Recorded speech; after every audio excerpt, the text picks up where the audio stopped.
Matapos nga po mga idol na ilabas ang balitang ilalagay nga po ng Golden State Warriors si Chris Paul sa kanilang starting 5 ay agad nga po itong binatikos ng mga fans. Yan naman ang ating unang storya ngayon. Nasusundan ko na rin ang balitang sa Toronto Raptors nga po ang bagsak ni Damian Lillard. Pag-uusapan na rin natin ngayon ang tatlong sentro ng Lakers na kakatakutan nga po sa darating na season at ang naging mensahe at sinabi ni Phil Jackson kay LeBron James. Kaya mga idol, tara!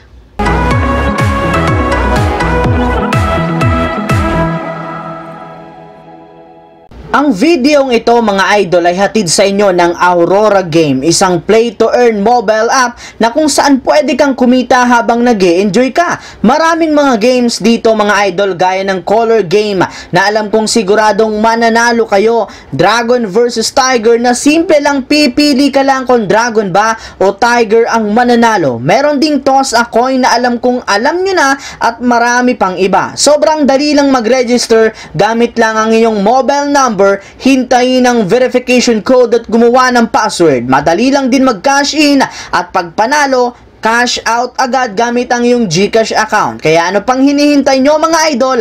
Mag-download na at manalo. Nasa comment section ang link para makapagsimula na kayo. Naibalita na nga po noong nakarang araw na plano nga po ni Coach Steve Kerr na ilagay ang kanilang bagong player na si Chris Paul sa kanilang gagamiting starting lineup kung saan makakasama niya nga dito sina Stephen Curry, Klay Thompson, Andrew Wiggins at Draymond Green. At sa pamamagitan nga po ng bagong first 5 ngayon ng Warriors ay mas mapapabilis nga pong lalo nito ang kanilang opensa. Pero sa kabila nga po niyan, may ilan pa rin naman nga po sa kanilang mga fans ang hindi dito natuwa at binatikos mismo ang kanilang bagong lineup gayong magiging disadvantage ito ng kanilang team pagdating sa depensa, lalo pat sobrang liit nga po literal ang kanilang starting 5 na maaaring maging rason ng kanilang mga pagkatalo. Pero ayon rin naman nga po mga idol sa naging pahayag ng kanilang head coach, nilinaw nga nito na hindi pa rin naman pinal ang paglagay nila kay Chris Paul.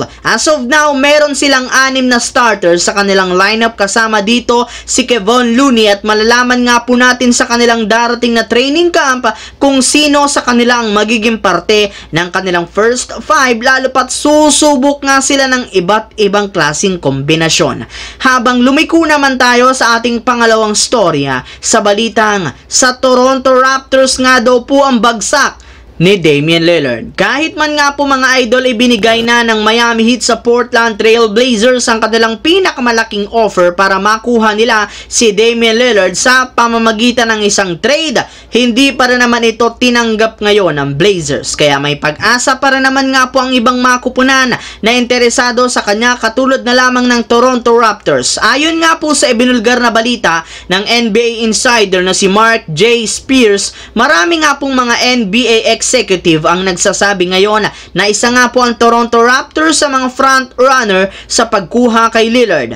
Base nga po dito, isa rin naman nga po ang Toronto Raptors sa mga teams na gustong sunod na paglaruan ni Lillard, kaya hindi nga ito magrereklamo kapag natuloy dito ang kanyang trade ngayong off-season. Samantala, pumasok naman tayo sa ating huling storya sa balitang tatlong sentro ng Lakers nakakatakutan nga po sa season na ito at ang naging mensahe at sinabi ni Phil Jackson kay LeBron. Para nga po sa kaalaman ng lahat, magkakaroon muna nga po ang Los Angeles Lakers ng Media Day sa darating na October 3 bago nila umpisahan ang kanilang training camp sa darating na October 4 na gaganapin rin naman sa loob ng kanilang pasilidad. At dito nga po inaasahang magsasama-sama ang kanilang tatlong sentro na kakatakutan nga daw po sa darating na season na sina Christian Wood, Anthony Davis at si Jackson Hayes. Yes mga idol, hindi nga basta-bastang kalaban ng tatlong ito, gayong bukod nga si depensa at rebounding, kayang-kaya rin naman nga nila na magtala ng malakihang puntos plus meron pa silang decenteng shooting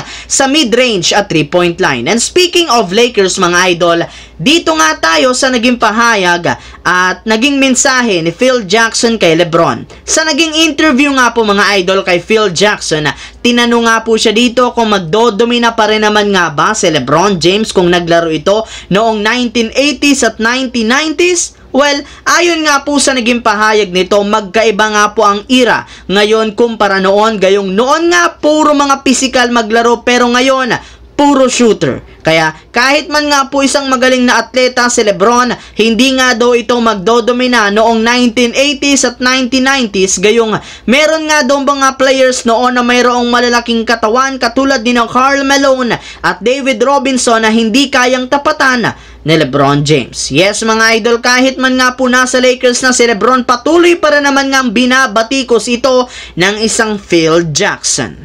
So yun lamang mga idol ang ating bagong video ngayon na ating pinagkwentuhan dito. Once again, this is your J-Zone TV. Huwag kalimutang mag-like at syempre mag-subscribe.